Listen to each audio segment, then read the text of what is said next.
Chapter 44. Summer Madness. Saturday the 7th of September had also been the day on which the Joint Intelligence Committee advised the Chiefs of Staff that an invasion was once again imminent. Hundreds of invasion barges were now stacked up the other side of the channel, and numbers were increasing daily. They also had intelligence on German troop movements and had picked up the fact that von Richthofen's dive bombers had been moved near to the Pas-de-Calais. 4 German spies had also been caught landing from a rowing boat on the southeast coast, and they confessed that their job had been to report troop movements of British reserve forces. Furthermore, the conditions of the tide and moon, not to say the weather, were highly favourable between the 8th and 10th of September. It all seemed to point heavily to one thing. With enemy bombers already over London, the Chiefs of Staff accepted the JIC's advice and at 5:20 p.m. issued an official alert. The army was already at 8 hours' notice, but General Brooke's Chief of Staff, General Bernard Paget, now gave the immediate action to all troops in Eastern and Southern commands, and then at 8:07 p.m. Brooke issued the signal Cromwell, the code word that warned all troops to go at once to their invasion battle stations. Although only a warning, however, the Cromwell signal was issued to all Home Guard commanders, many of whom interpreted it to mean the invasion was already happening.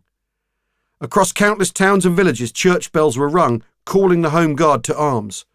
In no time, reports were flooding in of German parachutists landing and fast motorboats approaching the coast. Of course, nothing of the sort was happening. Although the British had spent most of the summer expecting German parachutists to descend at any moment, Goering had still not even pledged his precious Fallschirmjäger to the invasion operation, despite OKH's plans for them. There were plenty of boats out at sea, but none transporting German infantry to England. All local naval commanders had been put at immediate notice by night and short notice by day. The 29th Minesweeping Flotilla, for example, had been ordered to lie offshore at Eastbourne as a first anti-aircraft line. "We made up a barrage line," says Joe Steele, "about 8 trawlers stretched across the harbour, and as planes came over we'd open fire with our 12-pounder and twin .5s. As Joe admits, it was not very effective. The 12-pounder was not designed as an anti-aircraft gun, and neither were the .5-inch machine guns, but the trawlers were cannily placed should the invasion have been mounted. Churchill had personally rung Park to inform him of the invasion warning, but had not seemed unduly concerned himself. Nor was Park, who was confident Fighter Command could stave off the enemy fighters, while Bomber and Coastal Commands attacked any invasion shipping. In fact, much to his annoyance, Park had still been in his meeting with Dowding when the bombers had arrived over London, so had not been in the operations room at Uxbridge. Hurrying there, he had arrived before the raiders passed, conferred with his controllers, and then dashed to Northolt, where he kept his Hurricane. Rather like Feldmarschall Milch, Park made sure he flew regularly, seeing the lie of the land for himself, and speaking to as many of his squadrons as possible. Flying over London, he had been appalled by the sight of so many fires, but he sensed that the attack on the capital was unlikely to have been a one-off. Rather, he suspected it marked a major switch in Luftwaffe policy, and if so, it would give him a chance to bring his airfields back to some kind of order. In short, the Luftwaffe might have thrown him a lifeline. Churchill had been at Chequers, but at noon on Sunday the 8th of September he left for London, taking General Ismay with him, and headed straight to the worst parts of the East End. More than 300 had been killed and more than 1,300 seriously injured, but one of the first places they had been taken to was an air raid shelter that had suffered a direct hit. About 40 people had been killed, and now, the afternoon after the night before, the place was still heavy with those searching for trapped people and belongings. As the Prime Minister got out of the car, people rushed around him, crying, "It was good of you to come, Winnie, and we thought you'd come." Others shouted out in defiance, "We can take it! Give it 'em back!" Churchill was profoundly moved. When he had supported plans to attack Berlin, he had been aware of the probable German reaction, but was equally firm in his belief that Britain and her people had to be prepared to accept losses in the struggle against Nazi Germany. Now, however, he sobbed quite openly, the tears streaming down his cheeks. As Ismay struggled to get him through the press of people, he heard an elderly lady say, "You see, he really cares. He's crying." As they continued their tour, they saw many Union Jacks flying on piles of rubble that the day before had been houses and homes. Others were little more than skeletons. Fires still burned, and before Churchill left much later, it was evening, and the bombers were returning once more. Ismay tried again and again to get the Prime Minister to leave, but he was in a defiant and obstinate mood and insisted on seeing everything. As Churchill finally agreed to head back to Downing Street, a shower of incendiaries fell just in front of them. It was a long journey, the entourage struggling to get back through the narrow streets, many of which were blocked by houses and buildings having been blown across them.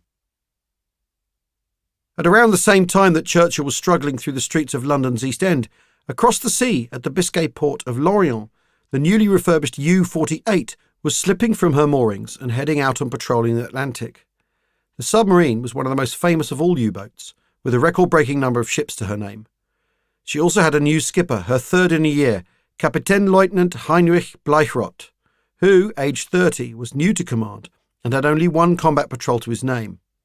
He had a lot to prove. So did all Admiral Dönitz's U-boats. They had to prove that even if Sea Lion could not be launched, there was still a way of bringing Britain to her knees. Also on board was a new first radio operator, or Funkgefreiter, Rolf Hilser. Just 18 years old, Rolf had only recently been promoted, having been on a course to Pillau Signal School, where he had learned about the latest radio and sonar equipment and how to operate it. Like Hans Eckhard Bob, Rolf was from Freiburg in the Black Forest, about as far away from the sea as any point in Germany. His father, however, had been in the Navy in the last war, where he had served on the battleship Friedrich der Grosse at the Battle of Jutland. All the same, Rolf might never have joined the Navy at all. In August 1939, he had been called up and posted to the 214th Anti-Tank Regiment in Frankfurt. One morning, whilst on parade, all those who were single and under 5 foot 8 inches were asked to step forward. Since Rolf was both, he did as he was told. Only then were they told they had just volunteered to join the U-boat arm. Nobody was keen, says Rolf. We knew what was coming. After training on U-67 and having completed his signals course, he was sent to Lorient towards the end of August, along with another new member of the crew. Spotting an officer down at the harbour, they asked to be directed to U-48. In fact, the officer was their new captain, Heinrich Bleichrodt, who shook hands and directed them to see the Oberbootsman, the ship's mate. On board, they were allotted bunks, and Rolf had a chance to look around his new boat. He was impressed. With the refit, U-48 could have been a brand new submarine. Now, with dusk turning to night, U-48 was heading back to sea. 2 minesweeper escorts led them out of the harbour and out into the Bay of Biscay, but after an hour and 3/4 they turned back. They flashed their lights, said Rolf, and wished us good luck and good hunting.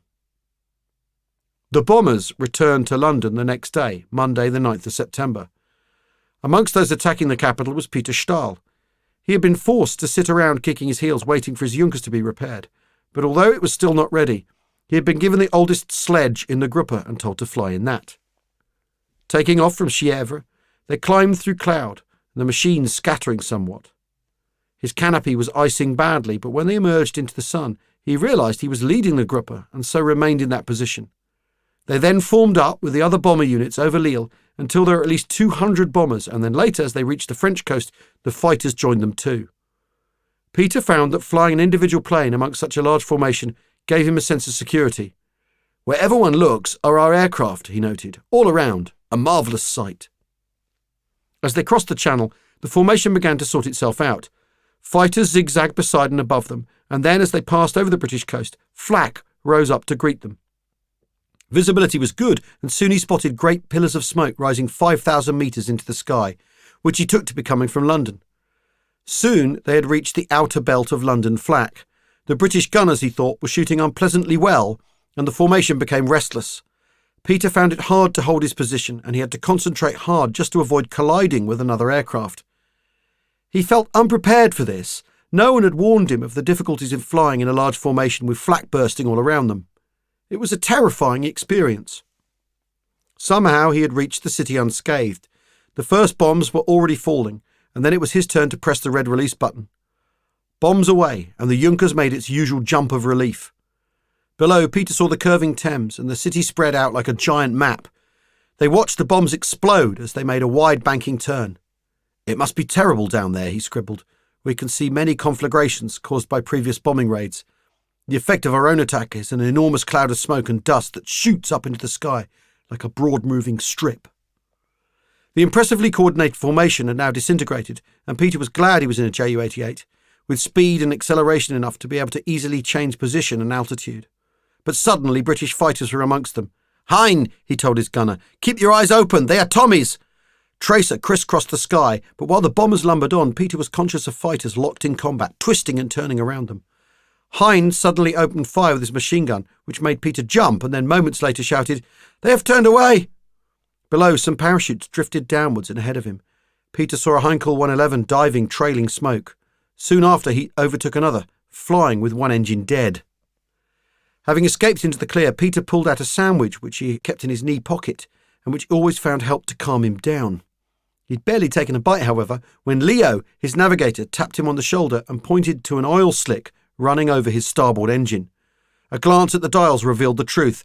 He had already lost 80 litres of oil, leaving just 10. A bullet, or simply an old engine? He wasn't sure, but he now had no choice but to shut the starboard engine down to avoid it seizing. They staggered on. 10/10ths cloud cover helped conceal them, but once again icing up of the canopy was causing Peter problems. Now dependent on his instruments, he dived gently down through the cloud.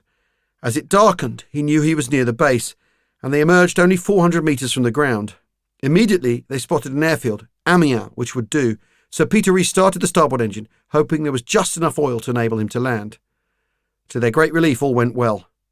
"We touched down," he wrote. "The wheels rumble over the airfield until we come to a stop and I can switch off the engines. Our first trip to London is over." Later that night, the Luftwaffe hit the city and West End. The next day, the planes were back again. Portsmouth and Southampton were also hit. Once again, London was bombed at night.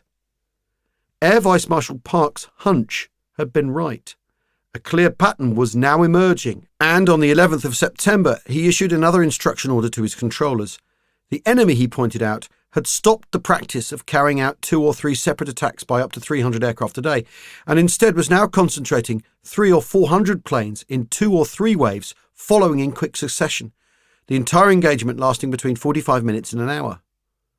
Before, he had been forced to meet the large numbers of disparate raids with whatever he could scramble, fighting over a wide area, but now he recognised that it should be possible to meet the enemy at maximum strength, employing squadrons not in large wing formations but in pairs, each independent of the other but operating in tandem, and rendezvousing over a base decided upon by the group controller. Sector controllers were to inform the group controller the moment a pair of squadrons had rendezvoused.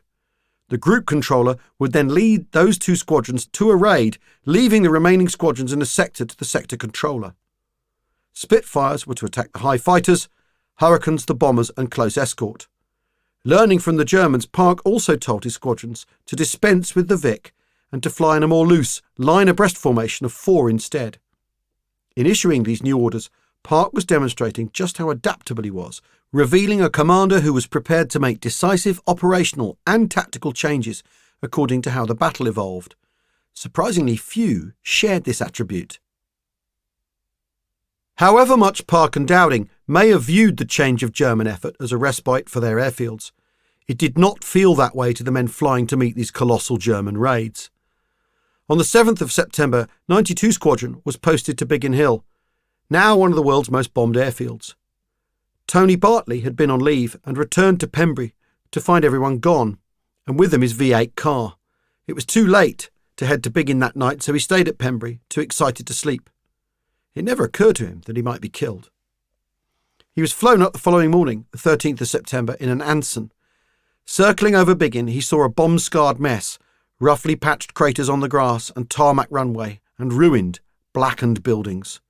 The ferry pilots landed and rolled over towards some Spitfires, which, Tony realised, belonged to 92 Squadron. Without even turning off the engines, the pilot bustled him out of the Anson, which then sped off again as quickly as possible. Several of the pilots greeted him cheerfully, including his friend Brian Kinkham. "We shoot Huns all day, dear boy," Brian told him, "and get bestly drunk at night." The station stores had been hit, so they had begun helping themselves to whatever they wanted. Brian had taken 2 of everything for a rainy day and advised Tony to do the same. Just then, Ack guns opened fire as a lone Ju-88 emerged through cloud and disappeared to the south, on this occasion ignoring Biggin. "What does one do on these occasions?" Tony asked. Being at an airfield coming under regular attack was a new experience. "Just put on a tin hat and strike a hostile attitude," Brian suggested. His car, Tony now discovered, had been wrapped around a tree a couple of days earlier by Norman Hargraves. He'd been drunk, but had been let off with a £1 fine. "I'll fix him for this," Tony told Brian. "Been fixed already, poor chap," Brian replied. "On the dawn patrol yesterday." In fact, there had been quite a few changes already. Another pilot had been killed the day before, and a further one shot down. On the 9th, Alan Wright had been badly shot up, but had spluttered back, and 2 others had been shot down and wounded. Bob Stanford Tuck had been posted to command 257 Squadron, and Alan had taken over Tuck's flight. The new CO, Squadron Leader Philip Sanders, was also out of action, having set fire to himself accidentally with his cigarette lighter. A quick lunch in the crew room at dispersal was interrupted by another lone raider. Everyone dived for cover apart from Brian. "This gives me the most terrible indigestion," he muttered. They were stood down later, having not flown, so Tony found his new digs. The mess had been bombed out, so they were in army buildings a bit further down the road. Tony raided the stores as suggested, taking various items, including a spare parachute, and making sure he chatted up a waft packer first to make sure she did a good job. Dinner was in the old army mess, and as they ate, the German bombers roared overhead on their way to London. After dinner, they decided to go to the White Hart pub at Braisted, a couple of miles down the hill. Alan was the only one not to join them, preferring, quite sensibly, to remain sober as far as possible and get his sleep. The rest headed off in the squadron truck, everyone yelling in unison, 92 Fighter Squadron, at the tops of their voices, in response to the sentry's challenge. Through the gate, they drove at breakneck speed down the narrow roads to Braisted.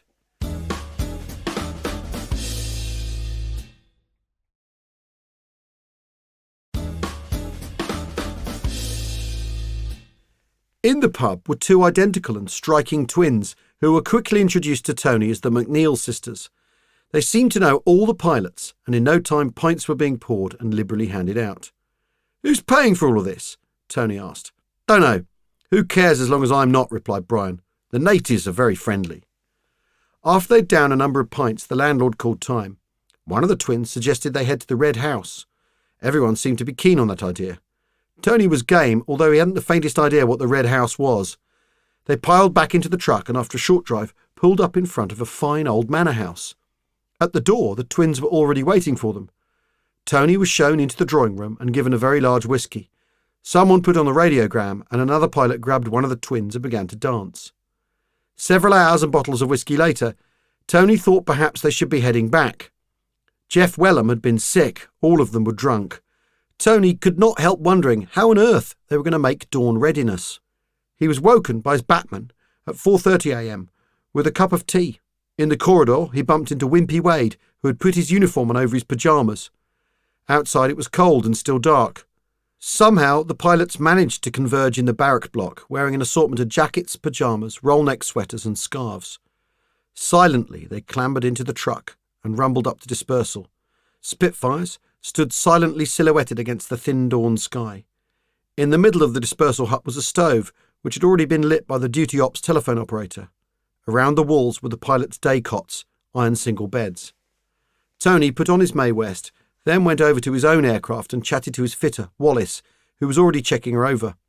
Each pilot had a fitter and rigger to look after his plane. Complete trust in these men was essential and usually justifiably earned. Wallace assured him his spit was running like a bird. He wandered back to dispersal, where he spent the next few hours waiting to be scrambled, trying to catch up on his sleep and hoping his hangover would wear off. He was eventually scrambled 3 times that day, but it was in the last sortie that the squadron intercepted the large enemy raids heading for London. 2 more of their pilots were shot down and wounded, but that night, having been stood down, they had dinner and once again headed to the White Hart. Every squadron had its own culture, usually dictated by the character of the squadron leader and 2 flight commanders, but since there were few fighter pilots over the age of 27, it was understandable that these young men should want to relax by drinking in the evening. Some pilots never drank a drop. Others, like Alan Wright, were sufficiently of their own mind not to be swayed by any kind of peer pressure and would only join in when they felt like it. It was true that 92 Squadron were particularly fond of playing hard in the evening, but they were not the only ones by any means. B. Beaumont and the 87 Squadron pilots would be down the pub most nights, as would those in 32 Squadron. "We used to booze dreadfully," says Pete Brothers.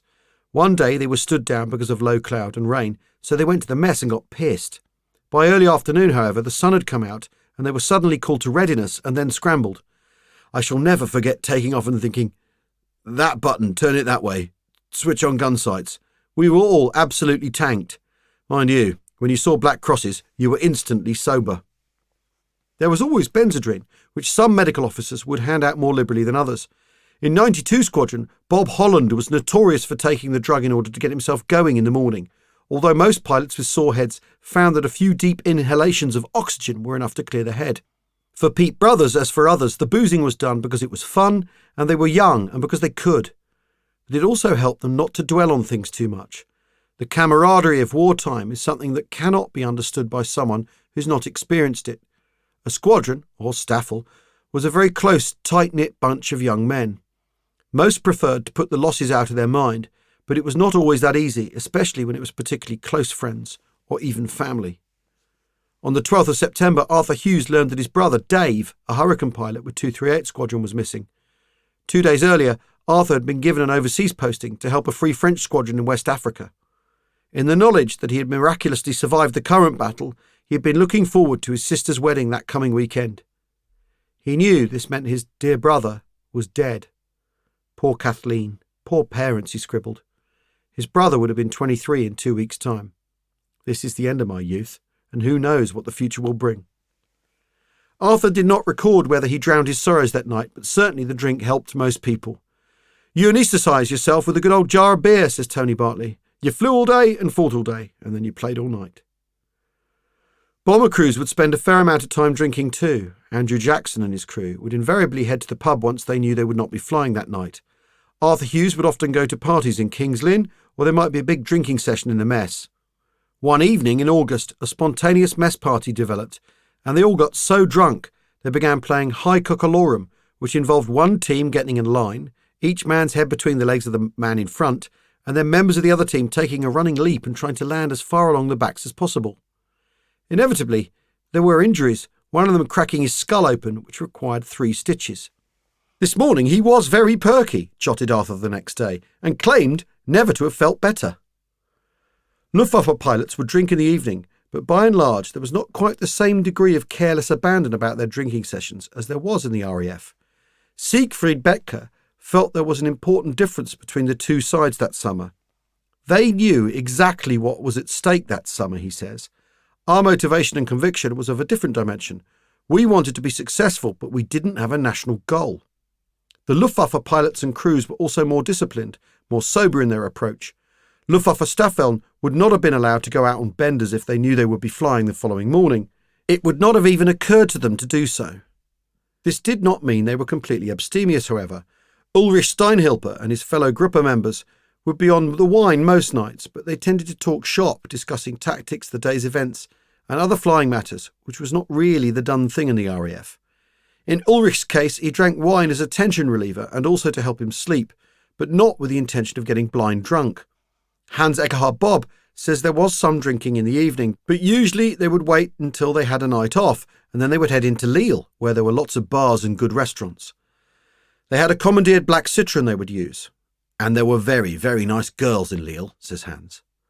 Like all the officers, Hans was now living in a requisitioned house a short distance from the airfield in order to get away from the attacks by Blenheims and ensure he got a good night's sleep.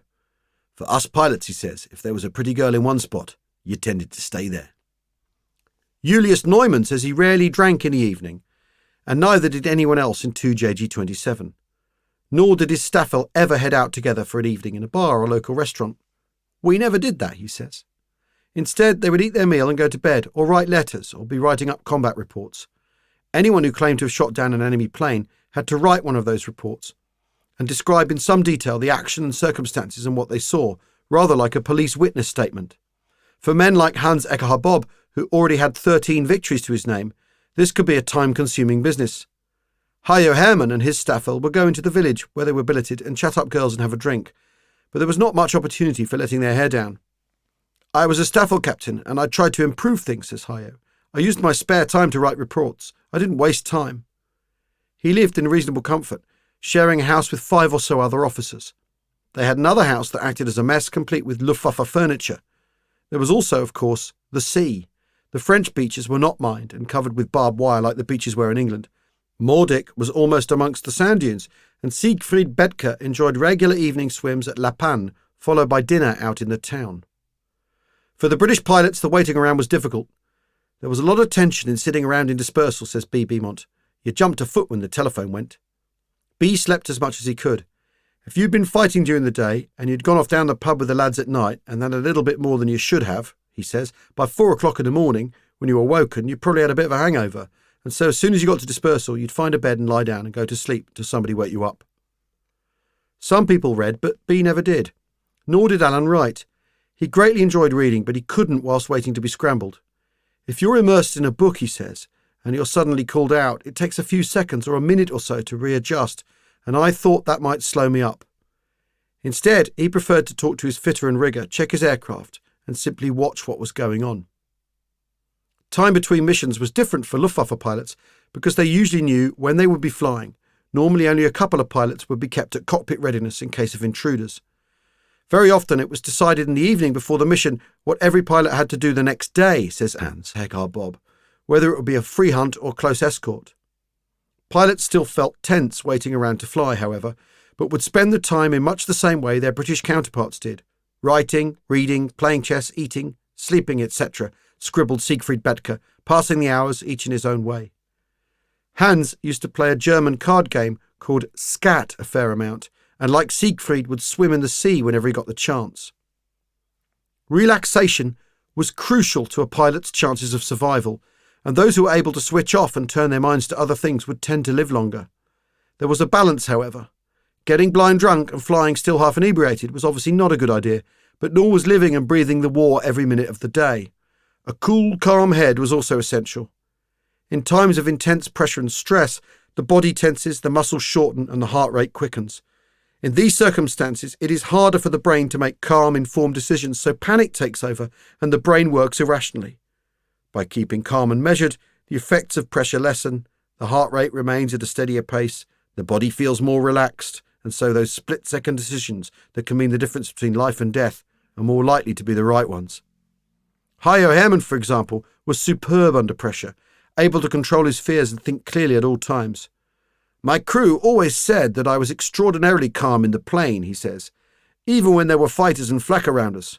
But you had to be like this. Certainly, all the best pilots shared this attribute. Hans Eckhard Bob says he always felt in complete control in his aircraft, and that adrenaline prevented him from feeling scared. Pete Brothers reckoned experienced pilots developed a kind of sixth sense. You'd get the feeling that someone was looking at you, he says, which would make him look round in time to take evasive action. The difficulty for the Sprogs, as new pilots were known in the RAF, was that flying these machines was still a comparatively new experience. When Pete Brothers or Hans Eckhard Bob got into their planes, they knew precisely what their machines were capable of and in the heat of battle could manoeuvre their aircraft without having to think about what they were doing. For men new to action, it was a completely bewildering, frightening and alien experience, and apart from the especially cool-headed, most tended to panic, then not to be able to make informed decisions, so they were invariably shot down. Familiarity with one's aircraft combined with experience also helped the better pilots to get more from their machines. Pete Brothers was fortunate enough to be taught by a First World War ace who told him that when he was about to black out, he should put his head on his shoulder, which stopped there being such a direct flow of blood from the head.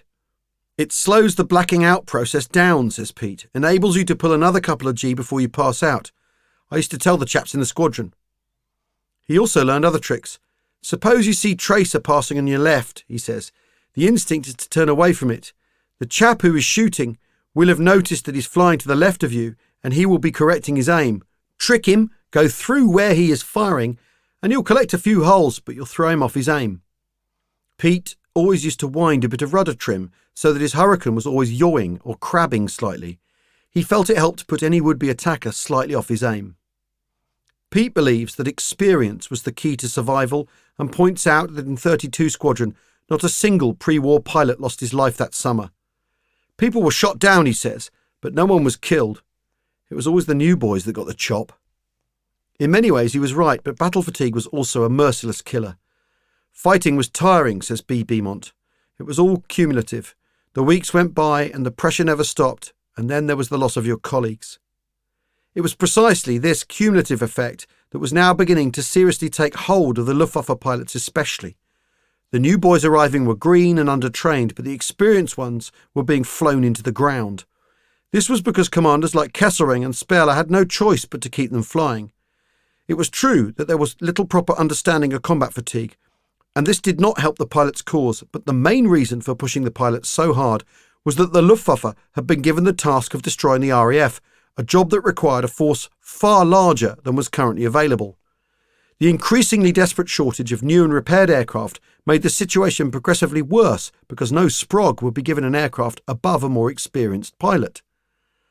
So, the older hands had to fly on and on and on every day without let-up. Only bad weather would spare them from combat sorties, and even then, if the weathermen thought the skies might be clear over England, they might still be sent over. These missions would be called a Mühleinsatz, a rubbish action.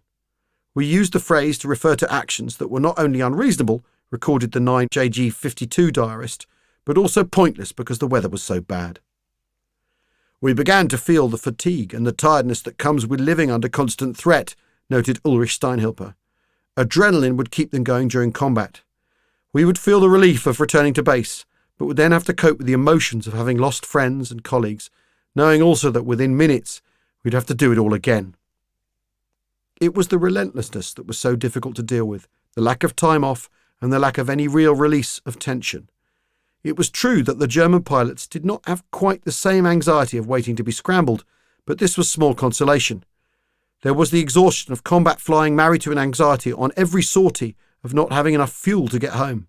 "We only had 10 minutes to fight," says Julius Neumann, "and then we had to go back." It was all too easy to misjudge that narrow window. Many a pilot flew back with his fuel gauge on empty, every passing second racked with tension that he might not make it. Plenty did not.